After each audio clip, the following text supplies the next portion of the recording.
J'espère que vous allez bien.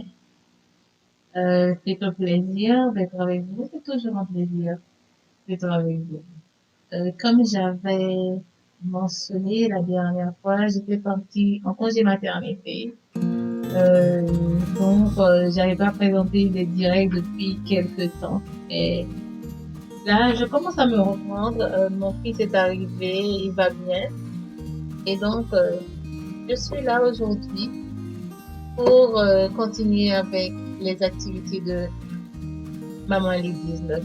Donc, bienvenue à vous. Si vous euh, venez juste de vous connecter, bienvenue à vous et ça fait plaisir de savoir que vous êtes là.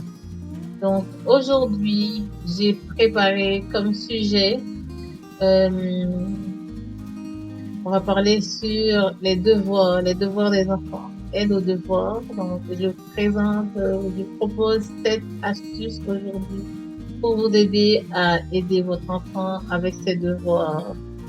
Euh, ces 7 astuces, comme je l'ai déjà mentionné, premièrement, vous devez être disposé, soyez réceptif quand vous aidez votre enfant à faire ses devoirs, soyez prêt, ou même soyez détendu.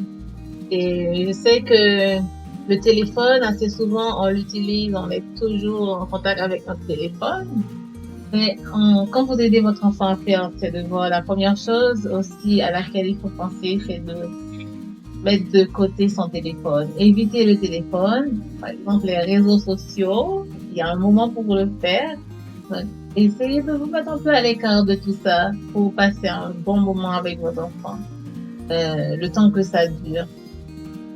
Deuxième chose aussi à prendre en compte dans les devoirs, c'est de consacrer un temps spécial. Et un temps spécial, comme un temps, c'est vraiment du temps de qualité. Vous n'allez pas regretter ça.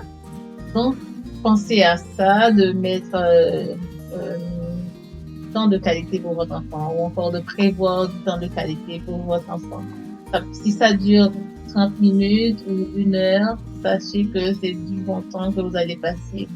Donc, ne donnez pas l'impression que vous allez partir, vous avez envie d'aller faire quelque chose d'autre, ou que vous êtes découragé, fatigué.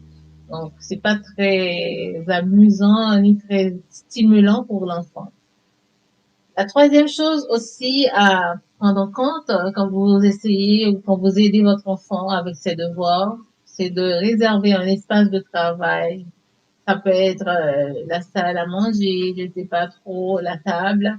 Ça peut être n'importe où, ça dépend de votre organisation, mais il faut prévoir un espace pour le travail. Comme ça, vous êtes bien organisé et puis il y a moins de distractions. S'il y a d'autres enfants à la maison qui font aussi d'autres activités. Donc, ça peut être aussi une façon de vous aider à gérer votre enfant avec ses travaux. Donc, c'est de réserver un espace de travail qui soit vraiment calme, tranquille pour le travail. Euh, Quatrième chose aussi, c'est de connaître les formes d'intelligence qui prédominent chez votre enfant. C'est un peu compliqué tout ça, je sais, mais c'est pas, je vous demande pas d'aller faire des recherches vraiment sur les formes d'intelligence. Si ça vous tente, vous pouvez aussi essayer de les connaître. Aujourd'hui, c'est pas le but, mais essayez de savoir, en d'autres termes, comment votre enfant apprend. Par exemple, il y a des enfants qui sont visuels, c'est-à-dire ils sont capables de regarder, de lire un livre pour bien comprendre. Il y en a d'autres qui sont plutôt kinésistes, c'est-à-dire avec le corps, ils aiment ça. Ou il y en a d'autres qui aiment la lecture, qui aiment l'art. Donc, essayez de voir qu'est-ce qui intéresse votre enfant. Et comme ça, vous allez pouvoir mieux l'accompagner dans ses devoirs. Donc, c'est ça, c'est de savoir comment il apprend, c'est quelle forme d'intelligence qui vraiment est présente chez lui, qui prédomine chez lui. Cinquième chose, pour aider votre enfant à faire ses devoirs ou quand vous aidez votre enfant à faire ses devoirs, c'est de d'essayer de comprendre, aider votre enfant à comprendre le travail demandé. C'est pas à vous de le faire. Je sais qu'il y a des parents parfois qui veulent que leurs enfants aient une bonne note ou qui donnent une bonne impression, tout ça. Mais le plus important, c'est que votre enfant comprenne, c'est qu'il apprend quelque chose dans son activité intellectuelle. Donc, c'est pas à vous de faire le travail à sa place, c'est bien de l'aider, d'être présent avec lui, mais essayez de le faire comprendre au maximum. Mais ne faites pas à sa place, sinon il va pas apprendre grand-chose, c'est vous qui faites à sa place. Et l'enseignant va le remarquer. Assez souvent, on peut remarquer quand c'est les parents qui font les devoirs ou quand c'est l'élève qui le fait lui-même.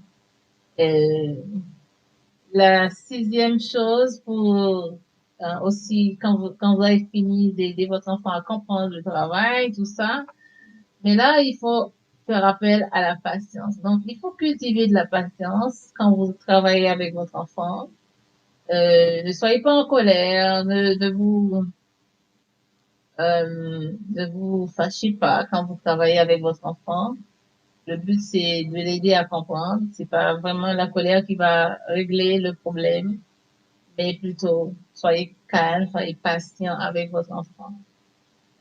Et la septième et la toute dernière chose, quand vous travaillez avec votre enfant, si vous, malgré tous les efforts que vous faites et que vous trouvez qu'il n'y a pas grand-chose, surtout pour les enfants qui ont des difficultés d'apprentissage, à ce moment, vous pouvez essayer de faire appel à un professionnel de l'éducation qui est mieux placé pour aider votre enfant. Quand je dis mieux placé, c'est plutôt au niveau de la pédagogie.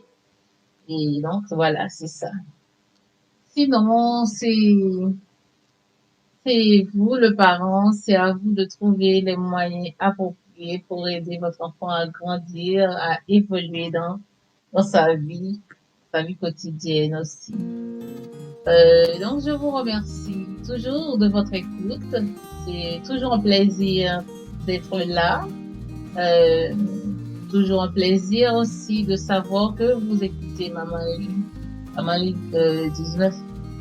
Je ne sais pas si vous avez des questions. Je reste encore quelques minutes pour des questions. Bon, ça fait quelque temps depuis qu'on n'était pas, comment dire, qu'on s'est pas vu directement.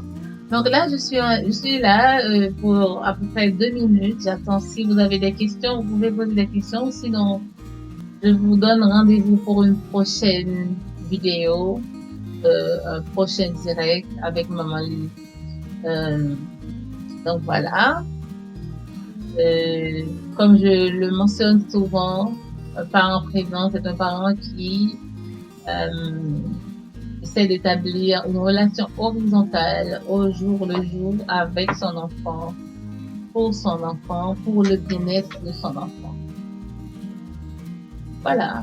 Sinon, merci à ceux qui nous écoutent. Merci à ceux qui sont présents au cours de cette vidéo. Je peux pas voir qui est vraiment en ligne. Laissez un petit commentaire, comme ça je peux voir. Mais sinon, je sais qu'il y a des personnes qui sont présentes avec nous. Ça fait plaisir. À la prochaine alors. Merci à vous et merci de partager la vidéo. N'hésitez pas de la partager avec d'autres parents, comme ça va être aussi bénéfique pour tout le monde. Continuez à vous abonner aussi à la chaîne de Maman Lee 19 et voilà. Mon nom c'est Shirley Bunache. Ça fait un grand plaisir d'être toujours avec vous, un plaisir de vous servir. À la prochaine. Au revoir. Bisous.